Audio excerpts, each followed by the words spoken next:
Hey folks, welcome back to West Virginia Cryptids and Strange Encounters. I know there are a few people going to get upset about the title of this video, or I don't know if I want to say upset or maybe offended. But today I wanted to talk about tree structures as far as Bigfoot is concerned. I have found many. I mean, while we're doing this, I'm going to cook a little lunch, I guess.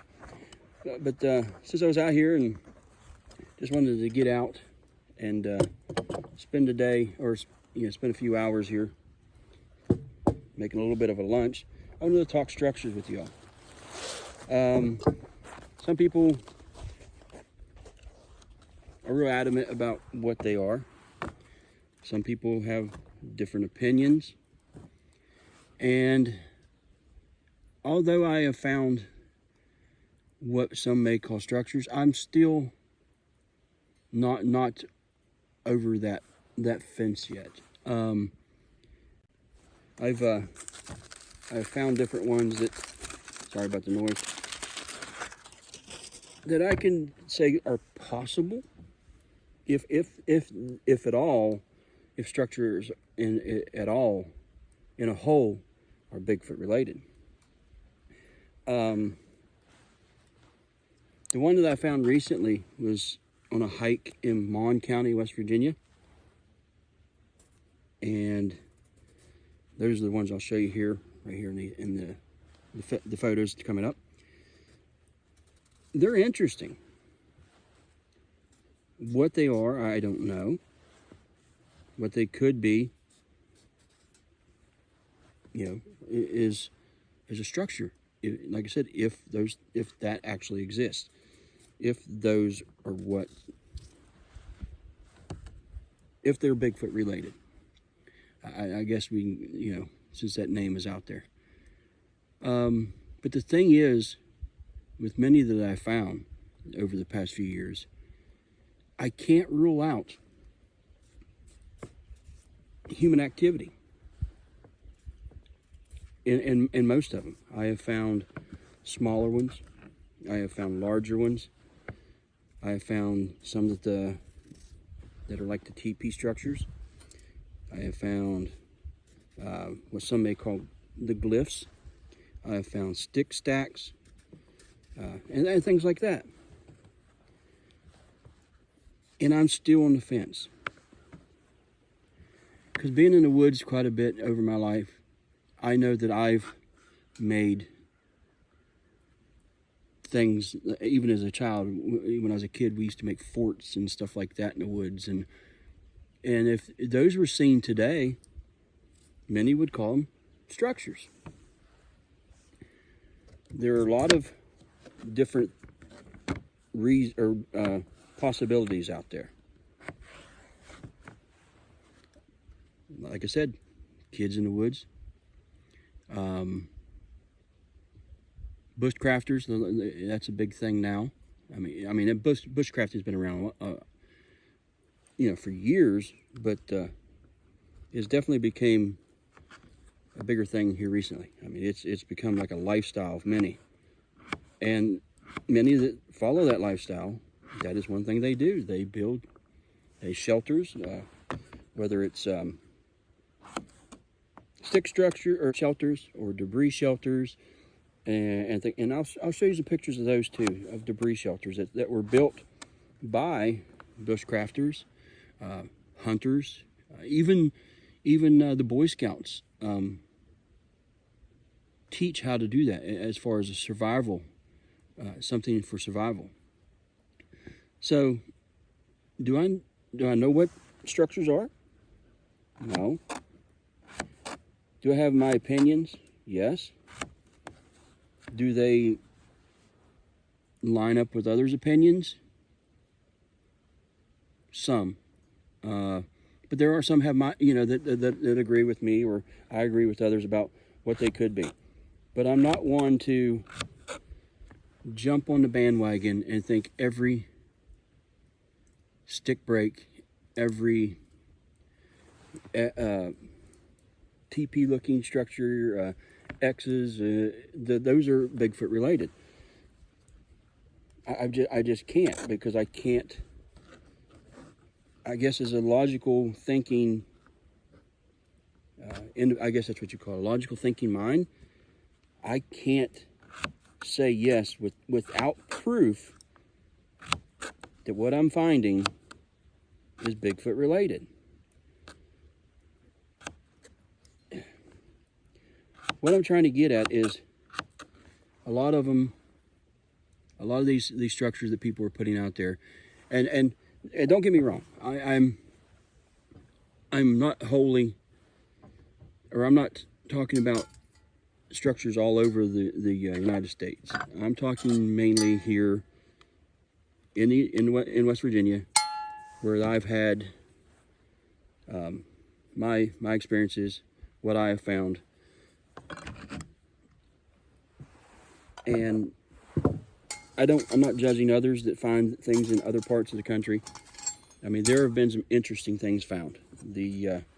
For in fact, the nest sites in Washington, those are interesting.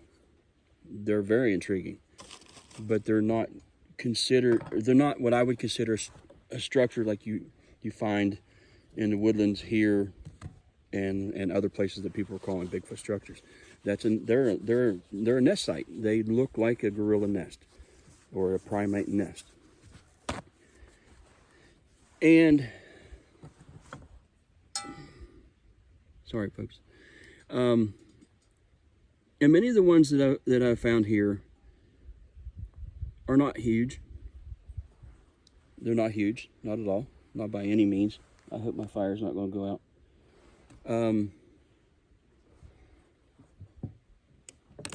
But some of the ones elsewhere, they are large, and like I said, I can't talk on those because I've never really come across very, very large ones like you see out west. I mean, there are some that's in Washington State. I guess there's some been found in Colorado that are huge. Up in British Columbia that, yeah, they're kind of hard to explain. You know, some can be explained as deadfall. Some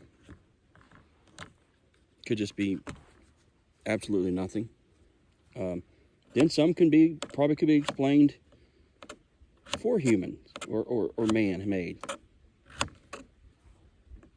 Now, like I said, the ones that I found here, I've never really found anything large that I can't explain. The only thing that I have found that someone has told me, and this I guess goes back to Native Americans and First Nation people, is a large like teepee with three sticks, three trees, and I'll put some pictures here. What I've read and what I've been told, that these are very possibly, I might not get enough fire here, folks, very possibly has to do with the birth of younger Sasquatch. I don't know. I really can't say. I mean, it's a good theory, but other than like I said, coming from the Native Americans, where does this theory come from? I would like to know who saw or what was seen for this to be passed along from Native Americans and First Nations. What was seen? If anybody knows the answer to that, please let me know. I mean, I'm more than happy to learn. I'm just going by what I've looked into, the research I've done, and I still, to this day, really don't consider myself a Bigfoot researcher. I'm curious. I got a lot of curiosity about what people are seeing, what they're finding, and I would like to have some answers, just answer some of my own questions about those. So, again, let's back up into structures. I have found a few I've found several over the years that people would consider tree structures. Some are smaller. For example, I found a couple in the area of Cooper's Rocks area of Montague County, West Virginia. It's actually on the famous Chestnut Ridge area. I mean, it's the southern part of the Chestnut Ridge. And most of you that are into the weird, strange, high stranges will know what the Chestnut Ridge is. Can I say they're Bigfoot? Again, can I say they're Bigfoot? No, I can't, because I didn't see what made them or how they were made. Can I rule out human activity? No, I can't do that either. But taking the information taken from where they were at, I'm leaning toward humans, toward man-made. Even the ones I found deeper in the woods in the Monongahela National Forest, I still want to lean toward man-made, because there's so much, even though they're deeper, there's still evidence of human activity around. You can go into the woods, you can go deep, you might be a mile or two in the woods, you're still going to find something, or at least sometimes, that has to do with humans. Whether it's a piece of trash just been discarded, and then somehow it got there. I mean, I've been in the woods and middle of nowhere, off a trail, and I have found beer cans or pop cans or a beer bottle or some kind of bottles that were older. I mean, how old they were, I'm not sure. I mean, but they were there for a while. So there's human activity. So how can we completely rule out humans when we're thinking structures? I still can't. I want to believe that some of these that are found are Bigfoot related. Again, many of you that watch my channel know that I'm still not convinced that there is something out there.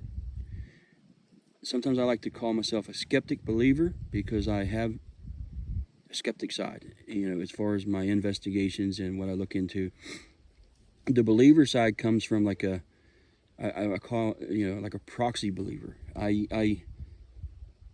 My belief that something could be there because of the many people that I've talked to that have experienced something.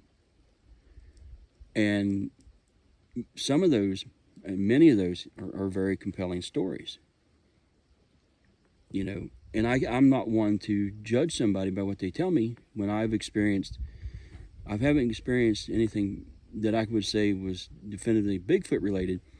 But in my lifetime, I've experienced paranormal activity, which is what led me into doing what I do. So how am I to judge? Now, I know this may be hypocritical by what I just said. How am I to judge? I don't know I can't say I'm really judging, but I can, how do I want to put this?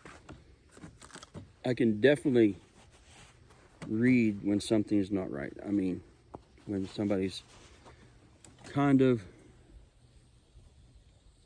don't think my fire is going to get hot enough, folks. I tried different. I used this as a wood stove, and I tried putting charcoal in it, see how that would work, and it doesn't seem like it's working great.